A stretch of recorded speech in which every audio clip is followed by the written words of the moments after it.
খুব অল্প সময়ে ক্যারিয়ারে সফল হলেও আলোচনা সমালোচনা যেন থামছেই না তাকে নিয়ে। এবার নতুন করে গুঞ্জন উঠেছে হালের এই নায়িকা নাকি ইসলামী ছাত্র শিবির করেন। বিষয়টি নিয়ে নেটপাড়ায় চলছে ব্যাপক শোরগোল। যদিও এই নায়িকার দাবি তিনি এসব রাজনীতি থেকে একেবারে দূরে।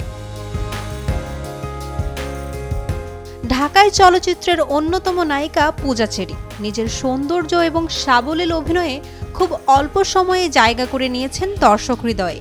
সম্প্রতি সামাজিক যোগাযোগ মাধ্যমে একটি কার্ড ভাইরাল হয় তার। সেখানে বাংলাদেশ ইসলামী ছাত্র শিবির লেখা একটি প্যাডে দেখা যাচ্ছে পূজা চেরির নাম।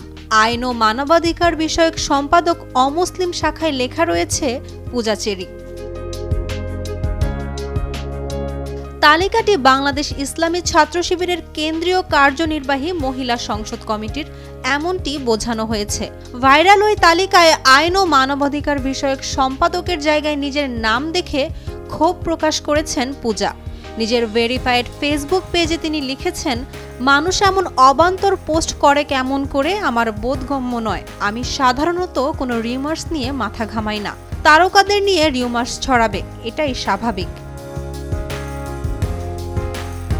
পূজা জানান, মিডিয়া পার্সন বা তারকাদের নিয়ে মানুষের একটা কৌতূহল থাকে, কিন্তু যে বা যারা এই রিউমারটা ছড়িয়েছেন এটা নিয়ে আসলে কিছু একটা বলা উচিত। এটা শুধু রিউমার পর্যায় পর্যন্ত থাকলে কোনো ব্যাপার ছিল না, কিন্তু এখানে ধর্মের বিষয় চলে আসছে। এসব করে সব ধর্মকে অপমান করা হচ্ছে।